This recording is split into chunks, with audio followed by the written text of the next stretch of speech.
Welcome to another episode of Mastermind Bites. Hi, my name is Fong. I'm an entrepreneur, business strategist, real estate investor, speaker, and also a best-selling author. And every single day, I help others unlock potentials and guide them to succeed. Today on Mastermind Bites, I get to feature another amazing individual. And the reason why I have this show is because over the last few years, I've had the privilege, the honor, and also the excitement of meeting some of these amazing people, some masters of their skill sets, and got to learn from them, get some lessons learned, and also absorb their energy and just feel how they feel when they're able to go and achieve the successes that they had. And that's why I want to pass on some of those lessons learned to each one of you. Today, I'm absolutely excited to be able to feature Mr. Russell Peters. He is one of the top comedians in the entire world. He has some videos on YouTube that's been viewed over 120 million times, and it's absolutely incredible. This guy is so funny, so fast on his feet. He was able to sell out so many different arenas. He was the first comedian to sell out the Air Canada Centre. He sold out the O2 arena in London, and he's just done so much stuff worldwide. He's an actor, he's a DJ, he's also a boxer and also a jiu-jitsu expert as well. And it's just absolutely incredible to be able to meet somebody like him because he's so fast, he's so quick-minded, he's so sharp and able to make things funny, able to think faster than speed, and just a very, very astute business person, which is absolutely incredible. In fact, how he started was he was doing stand-up comedy for over 15 years until he was actually discovered.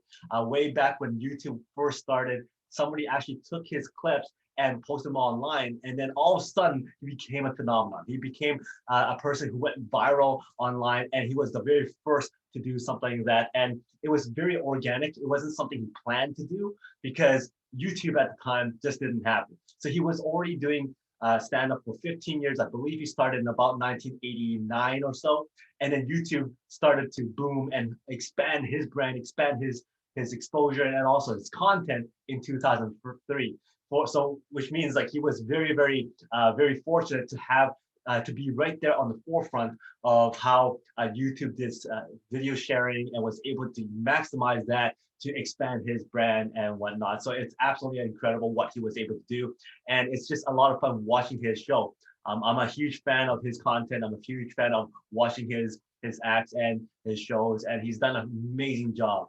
He's known as one of those people that makes fun of everyone, and nobody is off limits because he has this very unique way of making fun of everybody, everything, every genre, every outlook, every discussion. And because he's done it from a standpoint of truth, he does it from a standpoint of some education into it. He actually spends a lot of time researching and thinking about the backstory, the history of all those things, so he can actually make fun of them. And he's telling the truth. And because it's the truth, the people who listen to it actually finds it more funny because it's the truth, which is kind of interesting. In fact, he's gotten people go up to him and feel insulted because he's not making fun of their culture or not making fun of them or their industry or whatnot. And he goes, well, that's why they actually go up to him, hey, make fun of us, so that they could actually feel included in his act and feel included in his world. Now, because of somebody like him who's been all over the world, who's so successful, who's been able to make multi-millions, and is a person who everybody kind of looks up to from the comedy genre, there's a lot of great life lessons that we can actually apply to our personal lives and also our business lives as well. 5 of those that really stuck out to me is, number 1, you just got to do your job. Sometimes when things are tough, you just have to do your job. Number 2, find a void and fill it.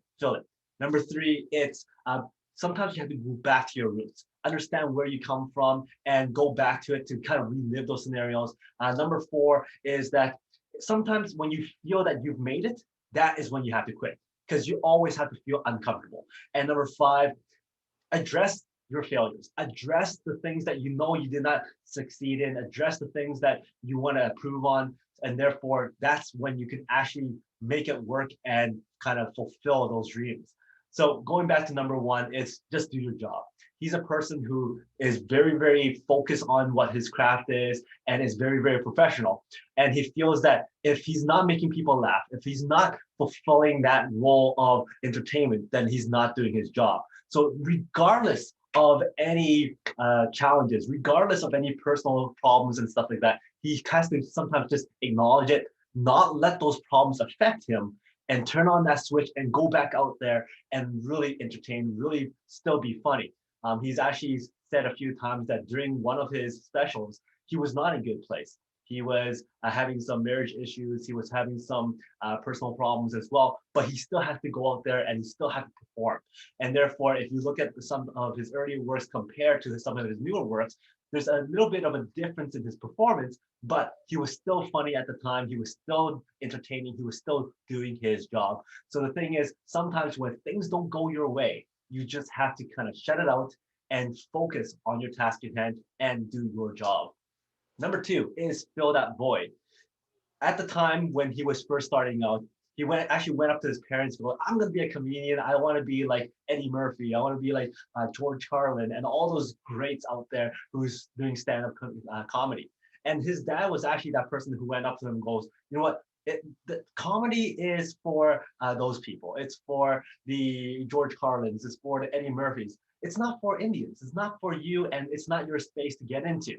And instead of just giving up and listening to what his dad said, Russell Peters actually said, well, that's exactly why I need to do this. There's a space there, there's a void there. There's nobody there in the comic industry that actually represents the Indian culture, that represents him, that represents them. And therefore, he wanted to fill that void. And sure enough, he filled that void and he became that icon. He became that person who was in the forefront of comedy for the Indian culture, for that type of comedy as well. So he really took that and ran with it. He found that space, jumped in, and he was the first to represent that type of comedian, that type of genre, and that type of demographic. And he's done very, very well. And that's why at the same time when YouTube came up, it really exaggerated his exposure. It really allowed him to have that platform to spread his style, to spread his humor around the world, which has absolutely made an amazing, amazing impact on everybody in the world. Hence why he's one of the number one comedians in the entire world. Number three is going back to your roots.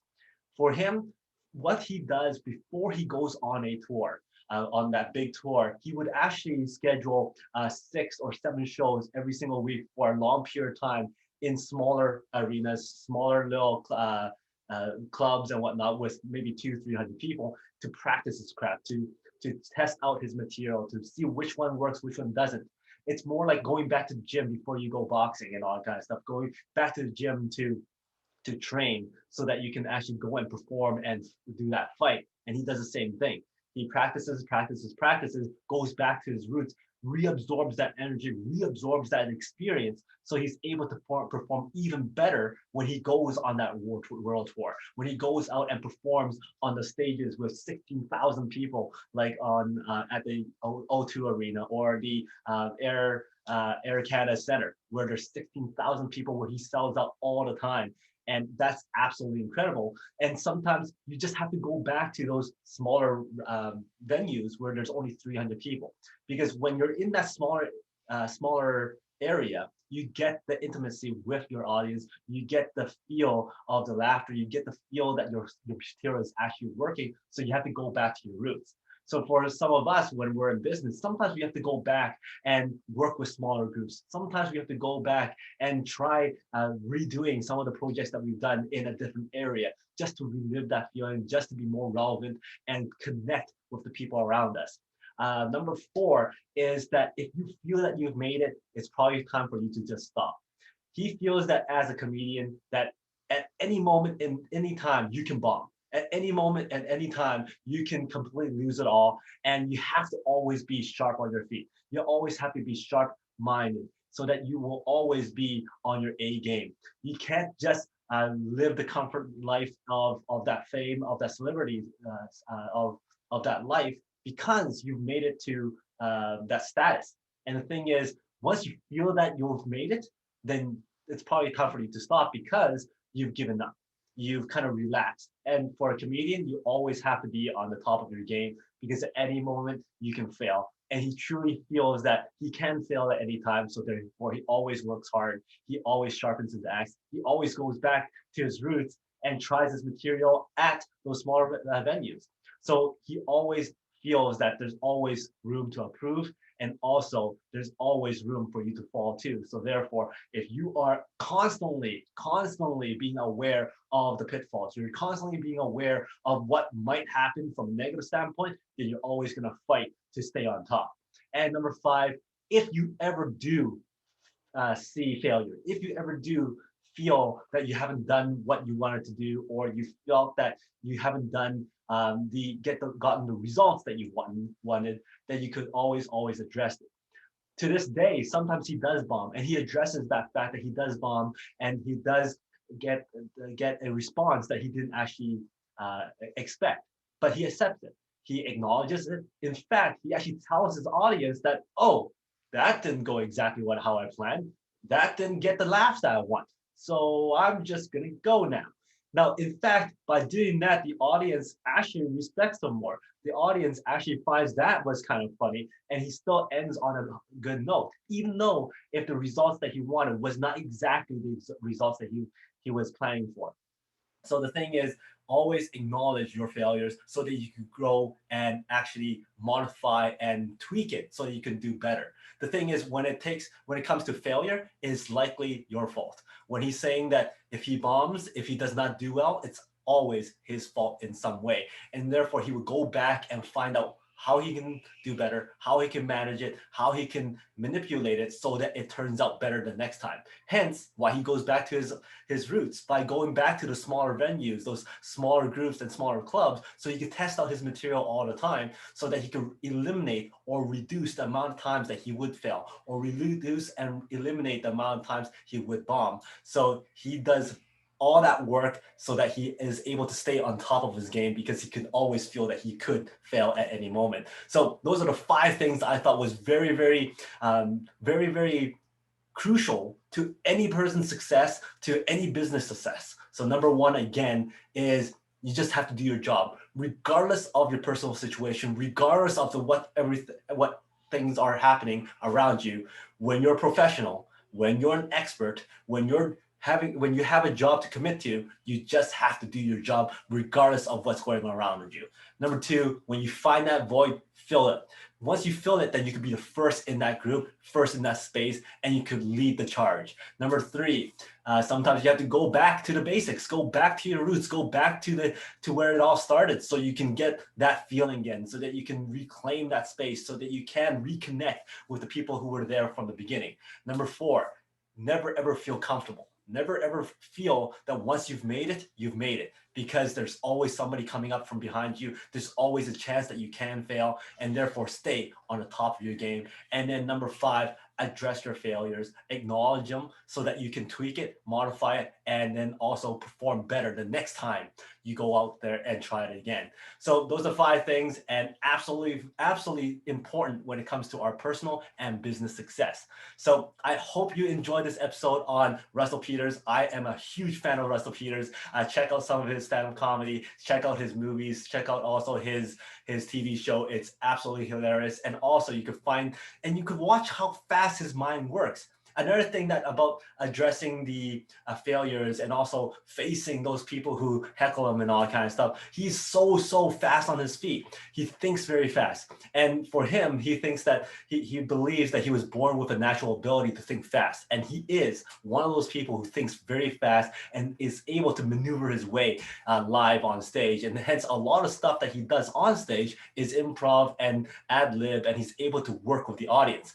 And that's something we can all learn. Because the more we're able to ad-lib, the more we're able to act on the fly and think fast on our feet, the more capable we are to think and have good decisions and make fast decisions, and also take action when need be, when timing may or may not be the best. So therefore, train your mind to be fast thinking. Train your mind to be able to think fast on your feet, just like Russell Peters. So again, if you like this episode, please go back to some of my other episodes on Master Mind Bites, where we feature so many great individuals, some masters of their skill sets. And if you like this show, please go to my Peak Potential Success show, the Unlocking Mind Behind Make More Work Less, and also the Make More Mind Bite. That's always coming out every single week, every single day. So enjoy. Thank you for your support, your subscriptions, your likes, your comments. I love seeing those comments. So until next time, today is the day to unlock your potential. We'll see you later.